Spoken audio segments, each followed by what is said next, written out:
I'm Chris Wasserman with the West Virginia Division of Forestry, and today we're here at the Ona Volunteer Fire Department where we do a lot of forest fire training with the volunteers and help them with equipment, get PPE, personal protective equipment, and equipment to help fight the forest fires.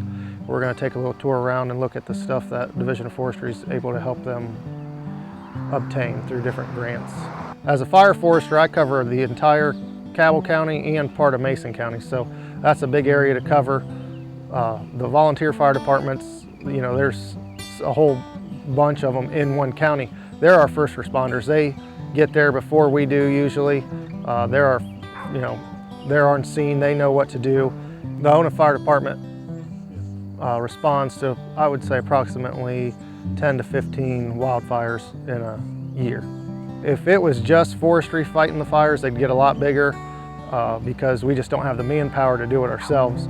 So we really rely on the volunteers to come out and help us put them out. And they are also our structure protection. If houses are ever threatened, anything like that, we rely on them because we don't have any way really to put a fire out or really protect a house. So they, if anything, they are definitely our structure protection. The training we do, we have two different types. We have federal training and state training. The federal training is mandated by the U.S. Forest Service. It's the same as if you were in California fighting forest fires. It's a 3-day class. The main one we do, S-130 and 190, talks about basic fire behavior, fire weather. It's just kind of the beginning introduction class to wildland firefighting. And then we also do state classes where it is more about how we fight fire in West Virginia, a little more exact what we expect when they show up on forest fires. And through all those different trainings, we can get them equipment, leaf blowers and chainsaws, and fire hose, and also fire clothing, Nomex clothing that we wear out in the woods while we fight forest fires. And then they have a compact in, I think it's like 9 states, where they get together every year in Morgantown and they do other trainings, other classes, investigation classes, weather classes, fire weather classes, different things, a lot of them more out west kind of stuff, engines, helicopter classes, how to help guide helicopters in and do loads and stuff like that with them. So it's almost an endless amount of stuff that you could take classes on. A lot of these guys, you know, have full-time jobs and still have, they want to, they don't have to, they want to be on the fire department. So it's pretty amazing, you know, I mean, they'll stay out on forest fires sometimes till 2, 3 in the morning, and they're back up at 7 in the morning to go to the job they actually are getting paid for. So it's a huge commitment. So to get a group of guys that really want to stay involved is a really nice thing. On a structure fire, it's going to be burning really hot, and it's only, you know, it's going to stay in that one spot. So they wear the big air tanks and the heavy clothes to protect them from the heat. That's just not practical on a forest fire. We're going up and down the hills. You couldn't really carry all that stuff. So we wear a lot lighter clothing. It's still flame resistant, but it's a lot lighter, easier to get around in the woods. On a house fire, they're going to use water. It's pretty hard to get a lot of water up on the hills around here, so we have to use different tools to put the fires out instead of just a hose spraying water. The main tool we use now is a leaf blower. Before they had leaf blowers, they had to use maybe 6, 7, 8 guys with fire rakes raking the leaves out of the way. Very time consuming and manpower consuming. So now we have big backpack blowers that one person can put a fire line in where they blow all the leaves away, 10 feet wide, which would have took, you know, 6 or 7 guys to do before. So that's the main tool we use. We still do use some fire rakes, chainsaws to cut any trees up that are in our way. In our area, the southern West Virginia, the leading cause is always right up there with 2 things. It's either debris burning, people burning trash, you know, limbs, leaves, that kind of stuff, or arson. We have a really bad arson problem in the southern part of the state for whatever reason. But it's mostly debris burning usually. You know, it's easy to prevent. Don't burn on windy days. State law says that you have to stay with your fire as long as it's burning. If that's 3 in the morning, you should still be out there. You have to have a 10-foot safety strip around the fire down to dirt. So we don't want you burning right next to the woods. If you can be out in the field or burning in a bucket or in a barrel or something like that, with that safety strip, there are all ways to prevent it. I'm here with Marc Ryder. He is the captain of Ona Fire Department, and we're standing here by some of the equipment we use to fight forest fires. All this equipment they've received either through grants or training by the West Virginia Division of Forestry. The pickup truck itself is from the Federal Excess Property Program that we are in, where the state gets surplus military vehicles. These were all used by the military at some point, and then we can give them out, loan them out basically to fire departments to use as they need. Most of them use them as a brush truck for forest fires, but if they need to use them on a structure fire or something, they're allowed to use them however they need to. This particular one's from the 70s, so a lot of them are starting to get worn down, so we're always trying to get new vehicles for the fire department to help them in their response to forest fires. Marc, how did you get involved? What made you want to start getting involved in the volunteer fire department? Well, I was coming home one evening and a good friend of my grandfather's house was on fire. And I was always trying to figure out a way that I can better serve my community. And a good friend of mine was on the fire department. And I talked to him about it some. And I just come out and filled out an application and was accepted. And it's been one of the best things that I've done in my life. I feel like I'm a better service to my community. And I really, really enjoy it. I like being out in the woods. I've excelled in wilderness and search and rescue, and I'm also a wildland firefighter for the state. I go out west and fight fires, and I really enjoy being out in the woods. The trainings that I've done with the West Virginia Forestry is the S190, S130, and those are classes that you have to take to get certified to do fires. I've also got the FI 210 class, which is a fire investigation class. I've had some other classes with them. I've helped them do some classes. When we have a group of people, any fire department in the state, when they have a group of several group of people take classes, they're issued gear. We get green Nomex pants, and we get Nomex shirt, helmet, set of gloves to better the PPE, to better for us for fires. We get chainsaws. That's how we got all these chainsaws and the blowers. We get blowers when we go to classes and take classes. We have a lot of equipment. We have a lot of people from this fire department participate in that. And not only do we help fight fires in just the Ona community, we'll go out anywhere in West Virginia, especially anywhere in the county, and help the other fire departments fight their brush fires. We have several people here trained. We have one assistant chief that's here. He's a West Virginia fire warden. I'm a West Virginia fire warden. We have another boy, Cody Brown. He's a wildland firefighter as well as I. We both, this will be my 4th time. This will be his 3rd time going out west and doing Western fire duty. There's a place in the Salt Rock area, it's called Raccoon Creek. And the way that the hills are, there's a lot of upslope wind on one section, and when people burn brush or trash or whatever, we usually always have 1 or 2 fires there every year. And with the upslope wind, the fire gets going quite rapid. And usually Chris will call me or text me and let me know that I need to get ready and get my guys ready and get deployed in that direction. When we get out there, the fire departments are usually on the bottom of the hill stretching out hose to apply water to the fire.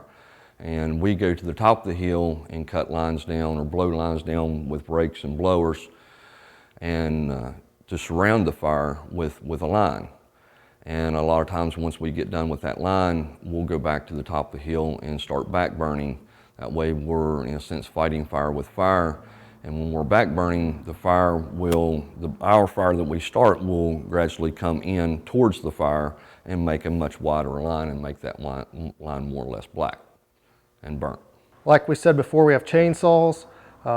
If there's dead standing trees, snags on fire, we can cut those down. If the trees are laying in our way of where we want to put our line, we can cut those up, get them out of the way. Here's our main PPE, hard hat. We always want to wear hard hats in the woods. Trees can fall, limbs can fall at any time. Green Nomex pants, like I said before, these are much lighter than the normal pants a firefighter would wear. They are flame resistant, so gives us a little added protection. Also the Nomex shirt, same thing, it's flame resistant, long sleeves, so again in the woods it's always good to wear a long sleeve. Here we just have some fuel cans, backpack pumps. We can fill these up with 5 gallons of water, and we're able to take those up on the hill. If we can't get a hose to where we have to be, you can get at least a little bit of water, try to put out some hot spots. Here's some rakes and chaps that goes with the, every time we get a chainsaw, set of chaps comes with a chainsaw, and the guys that are running chainsaws, they must wear chaps. That's protective equipment for the chainsaws so we don't cut our legs if something would happen. And then up on the toolbox, we have the leaf blowers that we use. Like I said, big backpack blowers that can really help us make a fire line quick. We have leaf blowers in this truck, in our rescue truck. We use that to remove debris from roadways if we have car wrecks. We also have another big chainsaw on our first out structure fire engine, and we use it to, for ventilation on structure fires as well. Again, this is another one of our FEPP trucks where we get them on loan from the federal government, and then we in turn loan them back out to the fire departments. This particular truck they use as their rescue truck.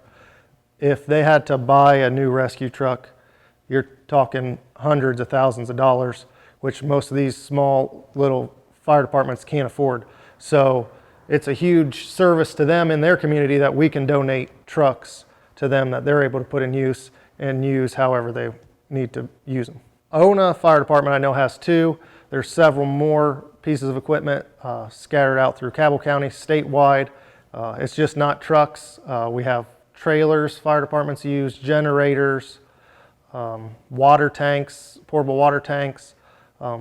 There's just a lot of different equipment that we can get for them to help them serve their community. To help get stuff for the trucks, Forestry also does a matching grant where the fire departments have to pay so much, and then we're able to give them a grant, a VFA, Volunteer Fire Assistance grant. Being it's from the Division of Forestry, most of the stuff is for wildland firefighting. They have to write a grant up, what they're going to use, and then they pick so many fire departments throughout the state that receive that grant up to $2,000 a year.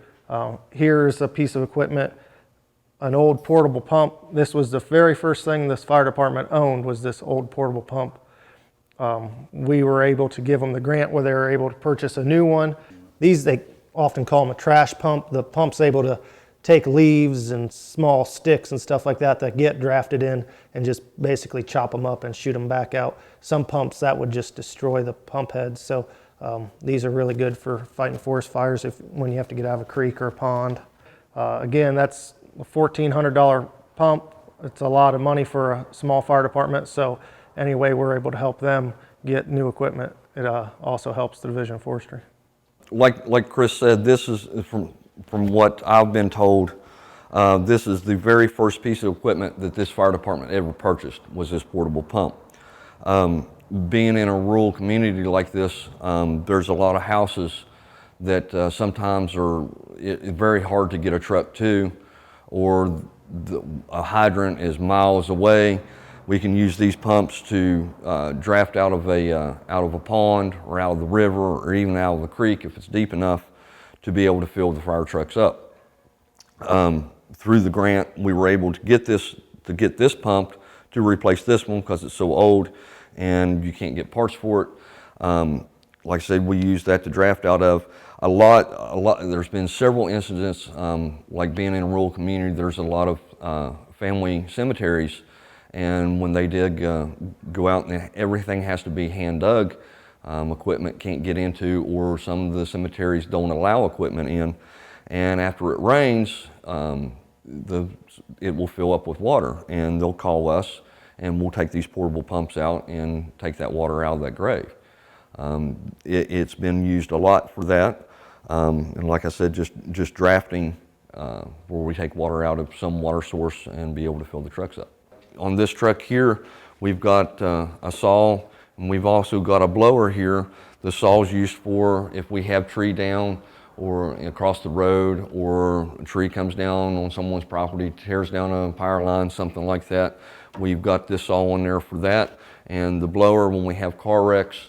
There's debris on the road, we'll use that and we'll remove the debris. On this side of the truck, we have a big medical bag. We have oxygen, AED, water throw bag, water, blankets, sheets. Sheets are used on car wrecks. If we have to take the roof off or the windshield out, we take the sheets and cover the victim or victims so they don't get glass on them. And that's what's in here. Here we have up on top, there are flashlights. There's 3 flashlights on top just like this. We have extra air cylinders for 4 extra cylinders for each one of the packs. This is cribbing, what we call cribbing. This is what we put underneath cars, vehicles to help stabilize. In here, we have what's called rescue jacks. We have 3 of them. We use the rescue jacks to lift cars up. Once we lift them up, we put the cribbing underneath them and then let the jacks back down a little bit so we get a good solid stabilization on the vehicle, so the car or vehicle is not moving around when we're trying to take a roof off or we're trying to get people out. We've got shovels, brooms, hammers, and another blower here. That's mainly used in here to remove debris from the roadway. Tools, just miscellaneous tools in this section here. We also have, I pulled one out to show you, but we have another on the other side. PFDs and helmets for water rescue. That goes with the water rope that we have, throw bag that we have. These are high-rise, what they call high-rise packs. And we put hose in here so we can carry it up on a high-rise or multiple, we don't have high-rises in our district, but multiple story dwellings, so we can get hose up, and we'll carry these. You can get 3 rolls in it. This is through the grant that the Forestry, we got this last year for the grant, and you can snap the hoses in here, like I say, and carry them. We can also use them if we need water up on a hill. Like I said, you can get 3 rolls in here, a total of 3 different rolls, and it's kind of like a backpack, and carry these, like I say, up on a hill, multi-story dwelling. We got these packs through the Forestry grant last year, and we've applied and we've been granted the grant this year, and we're getting, like I say, we're getting hose to also go on that. And we can use the hose for wildland fires, or we can use the hose for structure fires. Structure fires, we use water to put fires out. Typically, when I'm on a wildfire, I hardly ever use water here in the state. Like I said earlier, we fight fire with fire on wildland fires. We'll go to the top of the hill. We'll make a big wide area with breaks. hose or the blowers, and we'll make a big wide, just removing the top layer, which is usually leaves. Once we do that, we'll go back to the top and we'll start gradually bringing fire down on that line. That fire moves towards the brush fire, which makes our line much wider. So as the main fire that we're trying to stop comes out, the fire that we have started comes in. And that way, when the fire comes, if we didn't do that, and we didn't what we call back burn, if we didn't do that and the wind would pick up, that fire could cross our line. So we do backfires to take that fire into the fire. And structure fires, we're taking hoses and going into a structure and trying to drown everything with water. The clothing is a very big difference. The yellow and the green Nomex fire resistant is very thin. Our bunker gear has insulation on the inside, then it has a vapor barrier which doesn't let moisture in, then it has another insulation, and then it has Nomex on the out. Our structure gear, our bunker gear is much heavier, much heavier, and if we use that on wildland fires, it would not take us very long till we would be fatigued and dehydrated trying to use that heavy bunker gear. So the gear that we get from Forestry is very beneficial to us in being able to keep us more cool, less fatigue, and keep us safe. What we have here is we have wildland firefighter gear and we have structure firefighting gear. The differences, the helmets are much thicker, much heavier. It has a shield on the front of it, and this is used for structural firefighting. We've got our tags on there, identification tags. We leave one in the truck and we give one to Instant Command. This helmet is around, I want to say around $200 without the lights on them.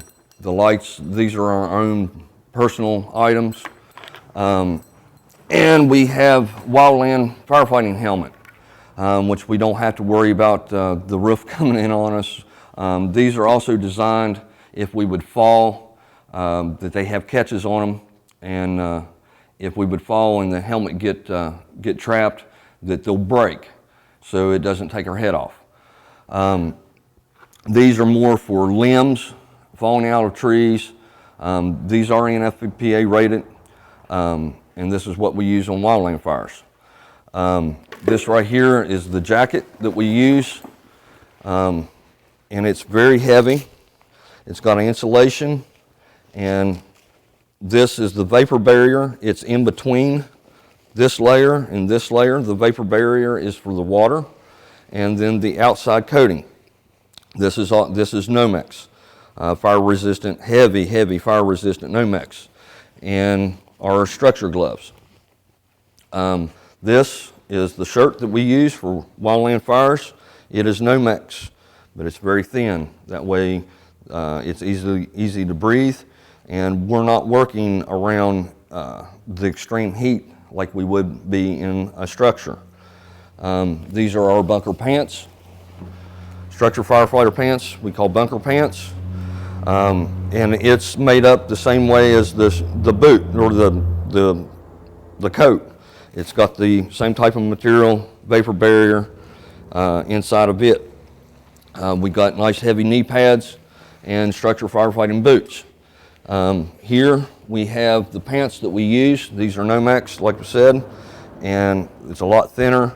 That way it keeps us less fatigued and less likely to dehydrate. And dehydration is something that I preach to my guys a lot, is to hydrate. The price of this is, I'm going to say, around $300. The price of this, all this, is around $2,000.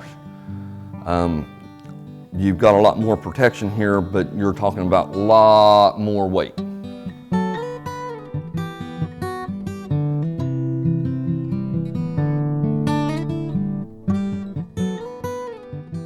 The forestry's been very, very helpful in being able to get us equipment, which we are lucky enough to have a lot of people here at the fire department willing to participate in the classes that the forestry offers. It would be